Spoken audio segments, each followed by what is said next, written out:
चुनाव 2024 गहमा गहमी शुरू हो चुकी है। डेट्स अनाउंस नहीं हुई हैं, लेकिन यात्राएं चल रही हैं और रैलियां हो रही हैं। और हमारे साथ मौजूद हैं कांग्रेस के बड़े नेता सचिन पायलट जी। सचिन जी, इतना सब कुछ हो रहा है, आपका अलायंस भी हो रहा है, लेकिन अलायंस ऐसा हो रहा है कि पार्टियां आपके अलायंस वाली ही आप जितना सम्मान दे रहे हैं उतना आपको सम्मान नहीं दे रही। नहीं, ऐसा बिल्कुल नहीं है। जब नेगोशिएशंस होते हैं, हर पॉलिटिकल पार्टी अपना स्पेस को प्रोटेक्ट करना चाहती है, और कभी कभी अलायंस में डिस्कशंस में कुछ खट्टी मीठी बातें हो जाती हैं, लेकिन खट्टी ज़्यादा हो रही है। नहीं, एंड में अच्छे परिणाम आएंगे। हमारी एक अलायंस की घोषणा हो चुकी है, बाकी बहुत जल्द होने वाली है, और लगभग 2 दर्जन पार्टियां हमारे अलायंस के अंदर हैं। और मुझे लगता है कि हम सबका अल्टीमेट ऑब्जेक्टिव ये है कि हमें एनडीए को हराना है। तो छोटा मोटा गिव एंड टेक होगा, कॉम्प्रोमाइज़ भी होगा, लेकिन एंड में जो परिणाम आएगा वो बेहतर होगा इंडिया अलायंस के लिए भी और देश के लिए भी। जो इंडिया अलायंस शुरू किया नीतीश जी ने, वो खुद ही चले गए अब उनकी अलग, वो तो पहली बार तो गए नहीं हैं, वो तो लगातार आते जाते रहते हैं। लेकिन जो बाकी हमारे पार्टनर्स हैं मजबूती के साथ खड़े हैं, और हम सबका जो कॉमन ऑब्जेक्टिव लक्ष्य है वो है कि यहाँ पर एक इंडिया की सरकार हटाकर इंडिया सरकार बनानी। और आपके जो साथी, अपने साथी, आपके युवा साथी, आपके साथ जो फोटो में दिखते थे राहुल गांधी के साथ, वो जो छोड़ के चले गए? जिसको जाना है वो चला गया। और हर व्यक्ति को ये छूट होती है निर्णय लेने का, किस पार्टी किस विचारधारा में काम करना है। किसी की मजबूरी है, किसी को कोई और रीज़न हो सकता है, लेकिन ये जनता और समय तय करेगा कि उनका निर्णय कितना सही था, कितना गलत था। गलत हो सकता है उनका, आपको लगता है उनका निर्णय गलत था? मैं नहीं कह रहा हूँ, उनका निर्णय है और सबके सामने है। लेकिन कई तो चीफ मिनिस्टर बन गए छोड़ के। चुनाव से पहले बहुत सारे लोग पार्टियाँ छोड़ते हैं, पार्टियों में आते हैं, लेकिन मुझे लगता है कि अल्टीमेटली पब्लिक ही निर्णय करती है कि आपने सही क्या गलत किया। सवाल ये होना चाहिए कि जनता किसको चुनेगी, किन मुद्दों पर चुनेगी। और मैं आपको कह सकता हूँ कि हम लोगों की जो तैयारी है, हमारी पार्टी का और हमारे अलायंसेस का जो गठजोड़ बना है, उससे भाजपा चिंतित है, और परिणाम कांग्रेस और इंडिया अलायंस के पक्ष में आएंगे। आप कह रहे हैं कि भाजपा चिंतित है, आप चिंतित नहीं है? इतने सारे लोग एक एक करके छोड़ के जा रहे हैं। मैंने कहा ना, पार्टी भाई जिनको जाना है वो जा रहे हैं। उनके व्यक्तिगत कारण हो सकते हैं, कुछ मजबूरियां हो सकती हैं, कुछ दबाव हो सकता है। लेकिन सवाल ये है कि अगर भाजपा इतनी कॉन्फिडेंट है कि वो 300 पार, 400 पार, 500 पार कर रहे हैं, तो फिर वो अलग अलग पार्टियों के एक एक नेता को अपने साथ क्यों जोड़ रहे हैं? क्या ज़रूरत पड़ गई उनको जोड़ने की हर राज्य के अंदर? तो कहीं ना कहीं वो समझ रहे हैं कि 10 साल का जो उनका शासन रहा, वो प्रचंड प्रचार और प्रोपेगेंडा के अलावा जो वास्तविकताएं हैं उसको समझ रहे हैं कि जनता बदलाव चाह रही है, जवाब मांग रही है। रिपोर्ट कार्ड के आधार पर सवाल पूछने की हिम्मत लोग कर रहे हैं, जनता कर रही है। इसीलिए मुझे लग रहा है कि एनडीए को दोबारा से पुनर्जीवित करने का जो एक मुहिम छिड़ी है बीजेपी ने, वो इसको देख के की है। वो कह रहे हैं कि हमने तो 370 हमारी तो पक्की है, हम तो ये 400 पार के लिए कर रहे हैं। मैं कह रहा हूँ ना, ऐसी नारा देना तो बहुत अच्छी बात है चुनाव से पहले, लेकिन अगर इतना अति आत्मविश्वास भाजपा के अंदर होता तो ना तो वो बिहार में जो उन्होंने किया वो करते, ना वो कांग्रेस या बाकी दलों के नेताओं को अपने साथ जोड़ने की कोशिश करते। अगर खुद में इतना वो सशक्त होते, मजबूत होते, अपने परफॉर्मेंस के आधार पर दोबारा इतना बड़ा बहुमत देने की उनमें अगर क्षमता होती तो ऐसा नहीं करते। पर वो तो चलो नारा दे रहे हैं, आप तो नारा भी नहीं दे रहे। आप तो ये भी बोल रहे हैं। देश नारों से नहीं चलता है ना, देश परफॉर्मेंस से चलता है, देश नीतियों पे चलता है, गवर्नेंस पे चलता है। देश में जिन ताकतों को जनता पसंद करती है, उनको वोट डालती है, वही तो शासन करेंगे। और मुझे नहीं लगता है कि अभी तक कोई ऐसा ब्लूप्रिंट हमारे सामने आया है कि अगर एनडीए या बीजेपी ने कहा कि हम 5 साल में हम ये करेंगे। वो तो अपनी बात करते हैं कि हम 300 पार, 400 पार, 2047 तक का ब्लूप्रिंट दे रहे हैं। नहीं, ब्लूप्रिंट नहीं है। वो एक सपना दिखाने वाली बात है। ब्लूप्रिंट होता है कि आपका एजेंडा युवाओं के लिए क्या है, रोज़गार के लिए क्या है, महंगाई को कम करने के लिए क्या है, किसानों के लिए क्या है। अब पूरे प्रदेश और देश भर के किसान आंदोलित हैं, उनसे क्या आपने वादे किए थे, वादा खिलाफी क्यों कर रहे हैं। बहुत सारे मुद्दे जिन पर जनता सरकार और भाजपा की राय जानना चाहती है, लेकिन वो हमेशा ऐसे मुद्दों को लेकर आते हैं जो भावनात्मक हैं या विवादित हैं या जज्बाती मुद्दे होते हैं, ताकि लोगों का ध्यान डाइवर्ट रहे। और वो जो मेन मुद्दे हैं, महंगाई का, बेरोज़गारी का, कृषि का, निवेश का, चिकित्सा का, सड़क निर्माण का, गांव के अंदर, मतलब एक तो होता है प्रचार करना, एक प्रोपेगेंडा, एक होता है वास्तविकता में धरातल पे हकीकत क्या है। क्या 10 साल पहले जो लोगों की ज़िंदगी थी आज वो बेहतर हो पाई है? क्या हमारे देश में अमीर गरीब की खाई बढ़ी है, कम हुई है? क्या शिक्षित बेरोजगारों को नौकरी मिल रही है? क्या आपने जो वादे अपने मैनिफेस्टो में किए थे भाजपा ने अलग अलग राज्यों में, क्या वो पूरे कर पाए हैं? इन मुद्दों पर चुनाव होना चाहिए, ना कि किस व्यक्ति ने कौन से पार्टी को क्या बोला या 2047 का क्या नारा दिया। मैं समझता हूँ वो जनता सब समझ रही है। आप ये बात कर रहे हैं हकीकत क्या है, धरातल क्या है? हकीकत तो ये है ना, अभी आप ही के प्रदेश में चुनाव हुआ, आप गवर्नेंस की बात कर रहे हैं, गवर्नेंस आपने की, आप मुद्दे लेकर गए यही वाले, आप तो हार गए। आप क्यों हार गए फिर? हर राज्य में अलग परिस्थिति होती है और आप बिल्कुल ठीक कह रहे हैं, और अपनी हार को स्वीकार करना कोई कमजोरी नहीं है। हम मध्य प्रदेश में, छत्तीसगढ़ में, राजस्थान में चुनाव में तीनों चुनाव हारे। हमें उम्मीद थी हम सरकार बना पाएंगे, नहीं बना पाए। लेकिन राजस्थान में जो हार का अंतर है वो 1 या 1.5% है। ये छत्तीसगढ़ में हाल है, 1% का डिफरेंस है वोट शेयर का भाजपा कांग्रेस में। लेकिन हम हिमाचल प्रदेश जीते हैं, हम तेलंगाना जीते हैं, हम कर्नाटक जीते हैं। तो ऐसा नहीं है कि भाजपा की हर जगह जो डबल इंजन का जो नारा देते हैं वो कामयाब होता है, और बीजेपी या किसी और दल को हराने की क्षमता कांग्रेस पार्टी में है। हम 1 चुनाव 2 चुनाव हार जाएं, जीत जाएं, इससे भविष्य तय हो जाएगा, ऐसा भी नहीं है। राजस्थान आप हारे, क्या ये आंकलन गलत है कि आप आपस में ही लड़ते रहे इसलिए हारे? अशोक गहलोत ने आपको निकम्मा, नाकारा, गद्दार कहा। अब उनके ही साथी पार्टी छोड़ के जा रहे हैं जो उनके साथ थे, महेंद्रजीत मालवीय जी। आप तो गद्दार थे और वो उनके साथ थे, वो ही पार्टी छोड़ के जा रहे हैं।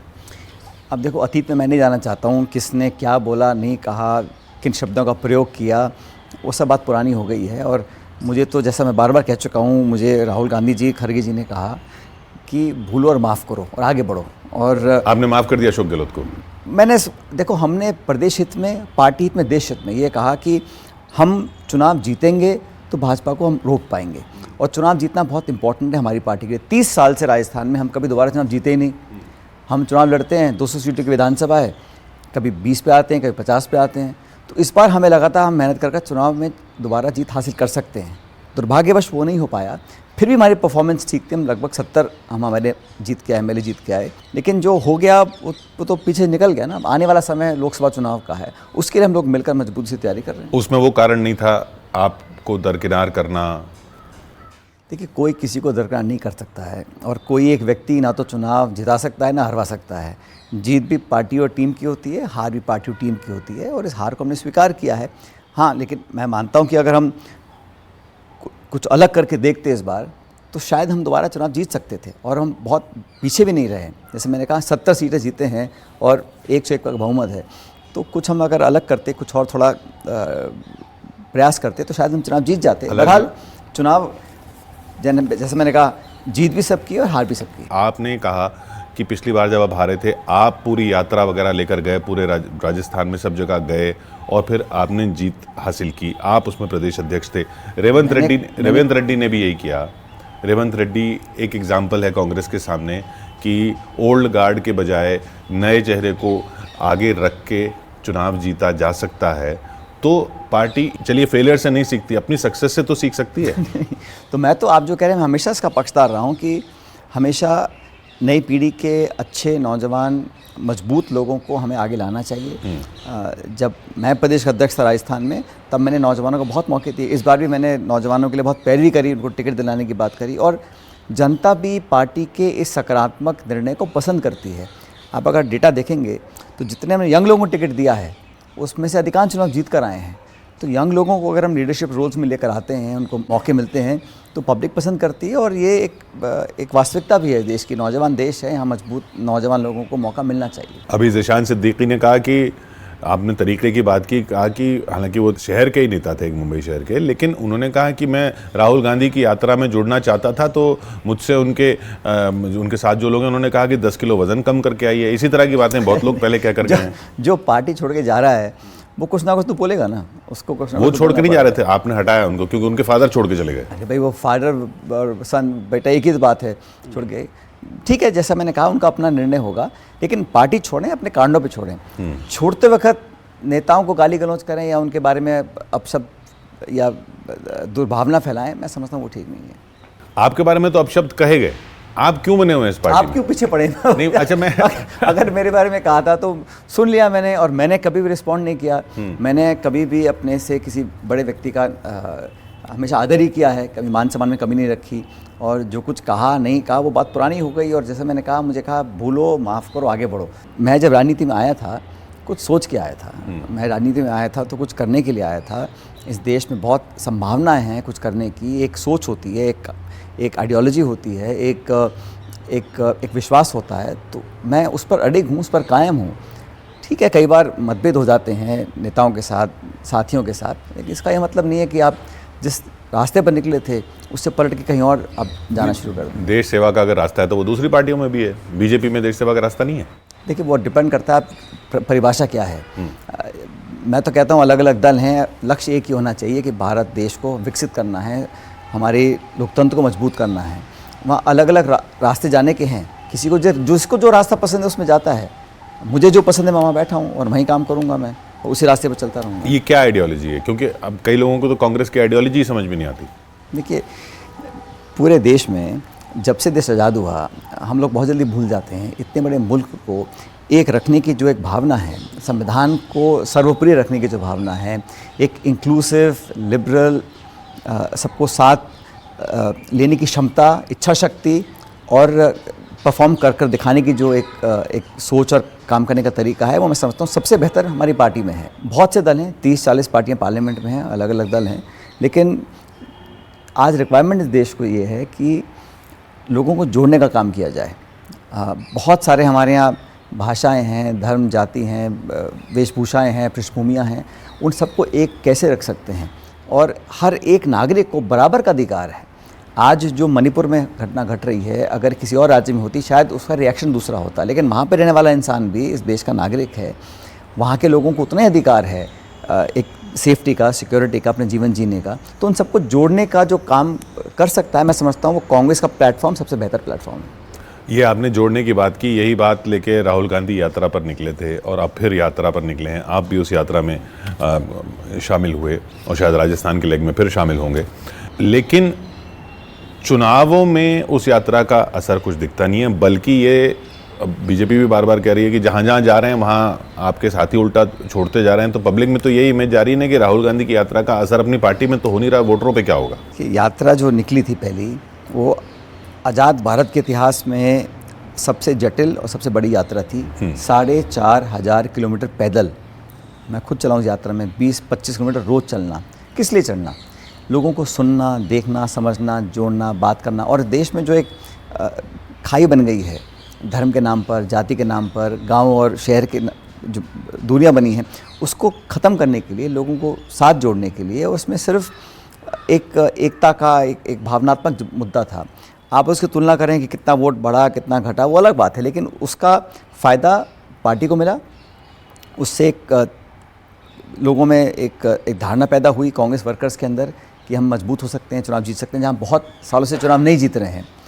लेकिन उस यात्रा के बाद पूरी कांग्रेस पार्टी ने और कांग्रेस वर्किंग कमेटी ने राहुल गांधी को आग्रह किया कि आप एक पूर्व से पश्चिम यात्रा और निकालिएगा। लेकिन यात्रा का उद्देश्य है कि जिनकी आवाज़ आज दबी हुई है, जिनको कोई सुन नहीं रहा, मीडिया में उनकी बात आती नहीं है, किसान है, गरीब है, नौजवान है, उनकी बात को सुनना, उनको ताकत देना, उनकी आवाज़ को बल देना।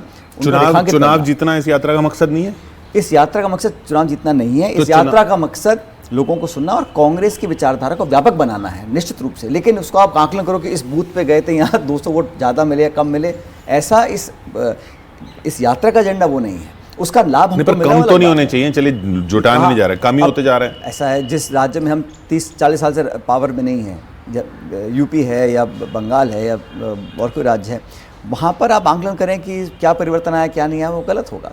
लेकिन एक कार्डर को, वर्कर को, सहानुभूति रखने वाले लोगों को विश्वास में लेना, उनको संबल और ताकत देना, वो इस यात्रा का लक्ष्य है। और न्याय की मांग करना ना, जिनको न्याय नहीं मिल रहा है। राहुल गांधी यूपी में अपनी सीट हार गए थे पिछली बार। हार गए तो ऐसा तो नहीं है कि पहली, ऐसे इंदिरा गांधी भी चुनाव हार गई थी। तो राजनीति में, जिंदगी में चुनाव में हारना जीतना बहुत बड़ी बात नहीं है, लेकिन अपने लक्ष्य तो नहीं हटे, अपनी आवाज़ तो बुलंद करी। आज भी केंद्र सरकार के खिलाफ सबसे मजबूत आवाज़ अगर किसी की है विपक्ष में, तो राहुल गांधी की तो है, कांग्रेस पार्टी की तो है। और पैन इंडिया लेवल पर अगर कोई भाजपा को चुनौती दे सकता है तो वो दल कांग्रेस पार्टी तो है। इंडिया अलायंस हमारे 2 दर्जन पार्टीज़ हैं, सबको मान सम्मान है, सबके साथ हम काम कर रहे हैं। लेकिन ये सब जानते हैं कि पूरे भारतवर्ष में अगर कहीं किसी पार्टी का पैन इंडिया लेवल पर एक प्रेजेंस है और जो बीजेपी को नेशनली चुनौती दे सकता है, वो कांग्रेस पार्टी तो है। मान सम्मान आप दे रहे हैं, उधर से उतना मान सम्मान मिलता दिख नहीं रहा साथियों से।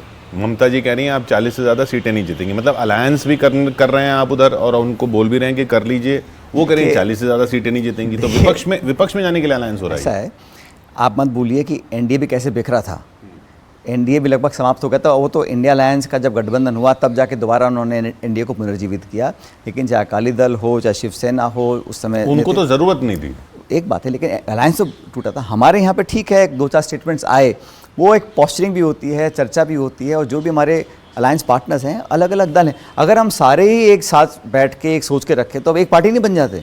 अलग अलग पार्टियाँ क्यों हैं? क्योंकि अलग अलग काम करने का तरीका, अलग अलग सोच है, अलग अलग राज्यों में उनकी प्रेजेंस है, और हर पार्टी का एक महत्व है।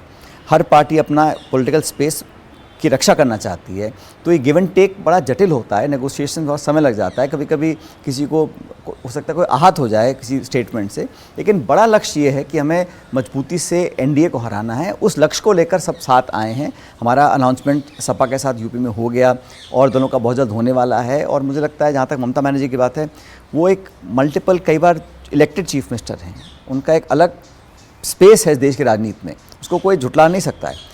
लेकिन उनके साथ हमारा गठबंधन की चर्चा चल रही है, और मुझे लगता है बहुत जल्द अच्छा सकारात्मक परिणाम भी उसका आएगा। लेकिन मजबूत लड़ाई आप तब लड़ेंगे ना जब आप मजबूत दिखें। आप साथ में ही मजबूत, आप कह रहे हैं अलग अलग पार्टियां इसलिए अपनी अपनी बातें कर रही हैं, लेकिन मजबूती तो एकता होने में दिखती है ना भाई। जब हम अलायंस कर रहे हैं तो एकता तो हो ही गई ना, सब यात्रा में साथ आएंगे। हम पूरे देश भर में अलग अलग शहरों में बड़ी बड़ी मीटिंग्स होंगी, एक जॉइंट कैंपेन होगा, बिहार में होगा, महाराष्ट्र में होगा, यूपी में होगा। तो ऐसा नहीं, अभी समय है। आप चिंतित मत होइए कि इंडिया अलायंस कहीं बहुत कमज़ोर पड़ जाएगा। हमारा गठबंधन बहुत मजबूत है, और इंडिया अलायंस का जो वोट शेयर है वो लगभग 60% है देश के अंदर, और एनडीए का सिर्फ 35% है। तो ये भी एक चिंता का विषय है। तो कितनी सीटें आएंगी आपकी? भाजपा के लिए मैं भविष्यवाणी नहीं कर सकता हूँ, लेकिन हम अच्छा परफॉर्म करेंगे, और हमारी कोशिश, हम लड़ रहे हैं जीतने के लिए। तो जैसे 2004 में वाजपेयी जी का इंडिया शाइनिंग का बहुत बड़ा नारा था, और कोई नहीं मानता था कि वो हार सकते हैं, लेकिन वहाँ बीजेपी हारी, एनडीए हारा, और यूपीए 1 का गठन हुआ। 2024 के अंदर भी मजबूती से लड़ेंगे, मुद्दों पर लड़ेंगे, और मैं फिर कहना चाहता हूँ आपको, जो इश्यूज़ जनता के हैं उनको आप फोकस में रखेंगे। और इस देश में जो लगातार इंस्टीट्यूशंस को खोखला करने की एक सिस्टमैटिक तरीके से काम हो रहा है, चंडीगढ़ के छोटे से चुनाव में जो अधिकारी ने वहाँ जो काम किया, सुप्रीम कोर्ट को इंटरवीन करके उसको ठीक करना पड़ा, ये एक अच्छा संदेश नहीं है देश के लिए। तो लोगों का जो विश्वास है सिस्टम के ऊपर, हमारे प्रोसेसेस के ऊपर, हमारी संस्थाओं के ऊपर, अगर विश्वास कमज़ोर पड़ जाएगा। अब किशोर जी, अगर आज सुप्रीम कोर्ट का कोई जज कोई निर्णय लेता है तो वो जज भी तो इंसान ही है, लेकिन उस कोर्ट की इतनी मान्यता देश में है कि उस जजमेंट को सब मानते हैं। अगर उस इंस्टीट्यूशन की क्रेडिबिलिटी डैमेज हो जाएगी, कल लोग सवाल उठाएंगे।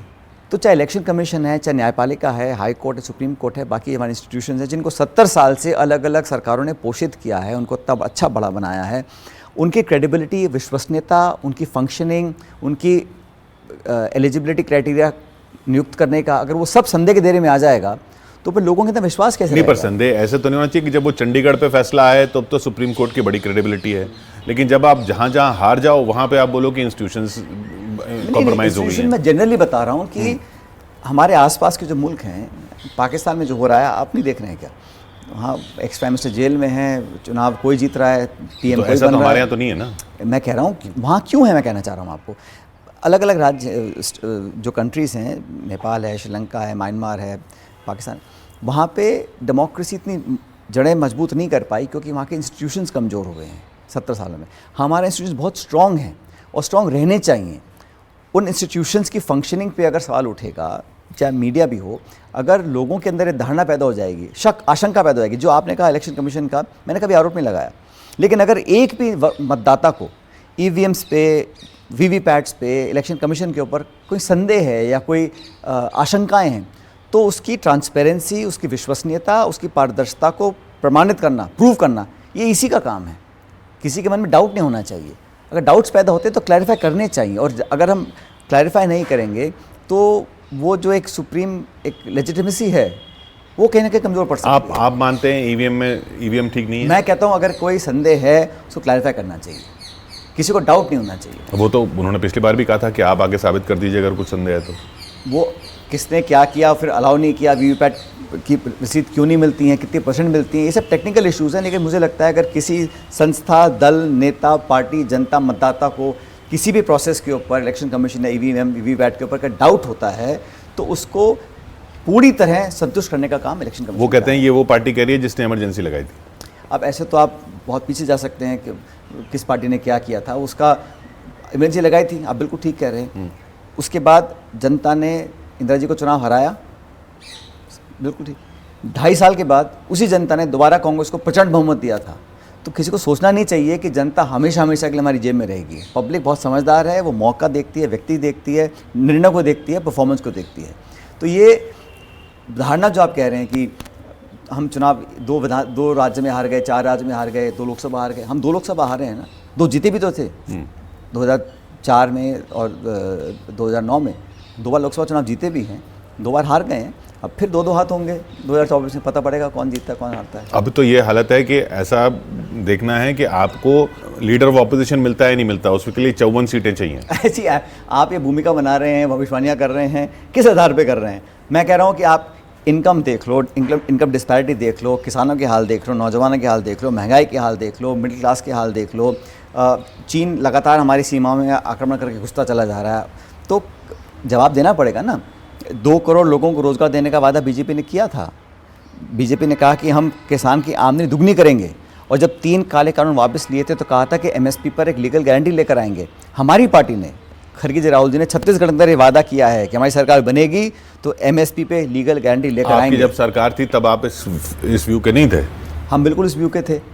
अब आप इतिहास में जाना चाहते हैं, जैसे स्वामीनाथन कमीशन रिपोर्ट जब आई थी, हम लोगों ने इसको स्वीकार करके स्टेट्स को दिया था। उस सारे स्टेट्स से बात करने के बाद हम लागू करना चाह रहे थे उसको 2013 में, फिर चुनाव आ गए।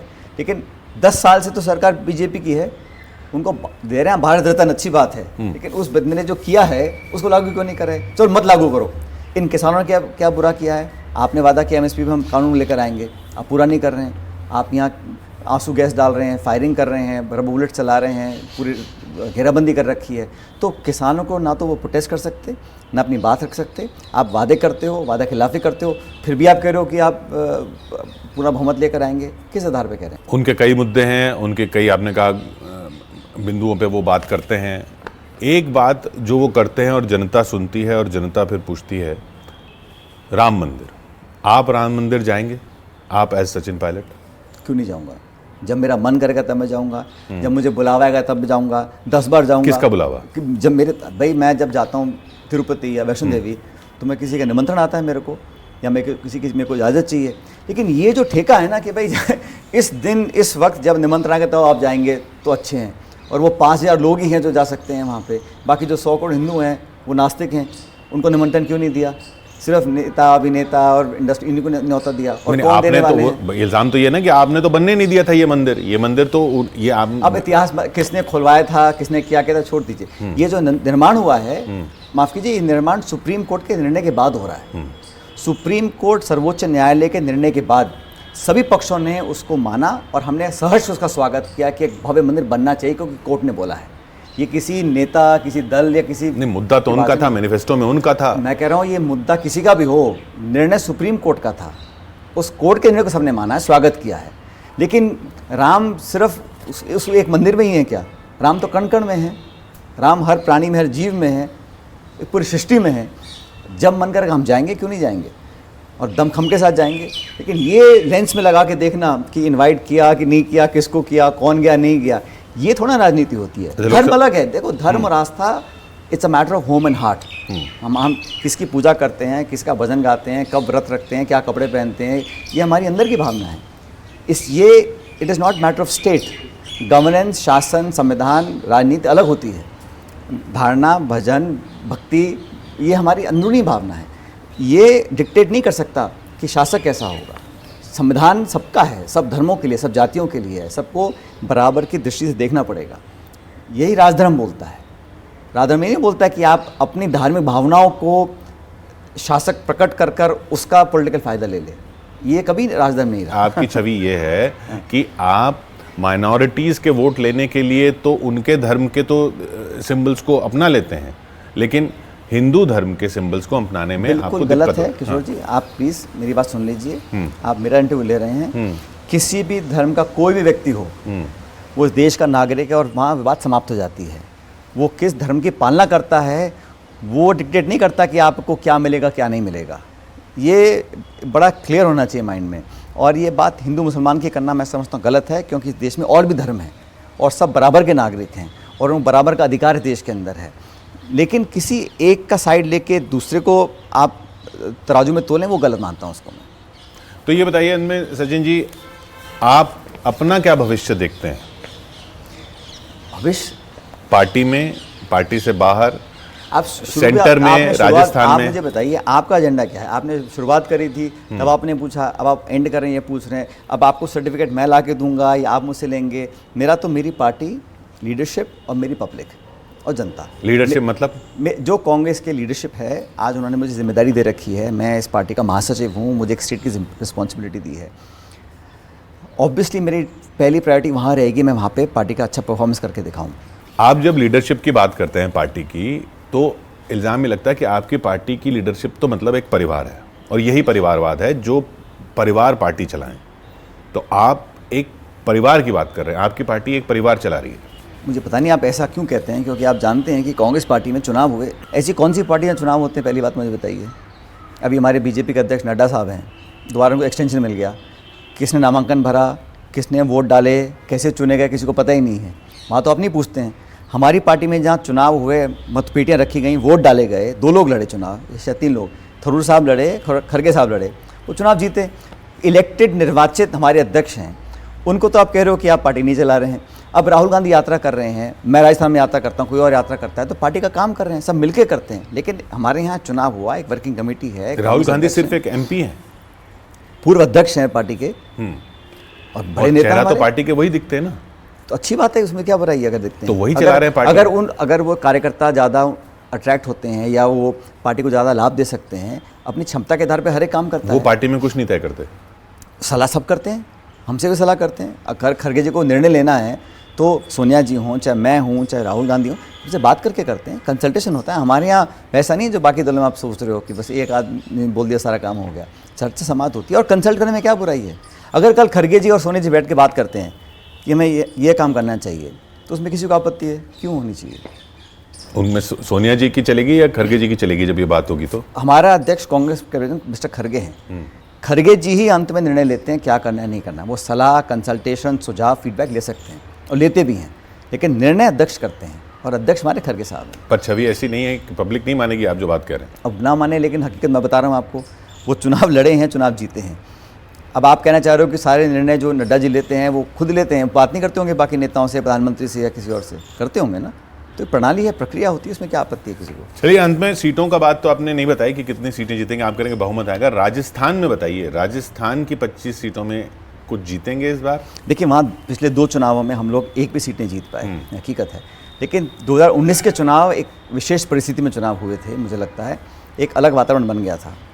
अब 10 साल हो गए हैं, वहाँ पर हम अच्छा परफॉर्म करेंगे। मैं आपको आंकड़े तो नहीं भविष्यवाणी कर सकता हूँ, लेकिन पहले से बहुत बेहतर होगा और हमारे कैंडिडेट्स भी हम लोग समय पर तय कर देंगे। राजस्थान में हम अच्छा परफॉर्म करेंगे, क्योंकि जो नई सरकार बनी है। आपसे कुछ पूछ के तय होगा या फिर वही? नहीं, चर्चा सबसे होती है। और जो राजस्थान में सरकार नई बनी है, कोई बहुत ज़्यादा लोगों में संतुष्टि हो गई हो या बहुत ज़्यादा उन्होंने इमीडिएटली कुछ एक्शन लिया, ऐसा भी हुआ नहीं है। वहाँ कन्फ्यूजन बहुत ज़्यादा है, खिंचाव बहुत ज़्यादा है, तो उसका भी लाभ अंत में कांग्रेस पार्टी को मिलेगा। तो आई एम क्वाइट होपफुल कि हम अच्छा परफॉर्म करेंगे। चलिए, इसी नोट पर आप कह रहे हैं कि आप होपफुल हैं, आपकी पार्टी अच्छा परफॉर्म करेगी, अलायंस गठबंधन अच्छा परफॉर्म करेगा, लेकिन आपने ये भी कहा कि चुनावों के बाद क्या होता है मैं नहीं कह सकता अपने बारे में। वो तो जो पार्टी निर्णय करती है, अभी मुझे क्या जिम्मेदारी देनी है। मैंने मेरे को स्टेट में दी है, सेंटर में दी है, जो भी मुझे पार्टी ने काम दिया है मैंने पूरी ताकत से किया है, आगे भी करता रहूँगा। बहुत बहुत शुक्रिया हमसे बात करने के लिए सचिन जी। सचिन पायलट, आखिरी सेंटेंस आपने उनका सुना, जो पार्टी देगी वो करूँगा और आगे भी करता रहूँगा। देखते रहिए आप न्यूज़ 18 इंडिया।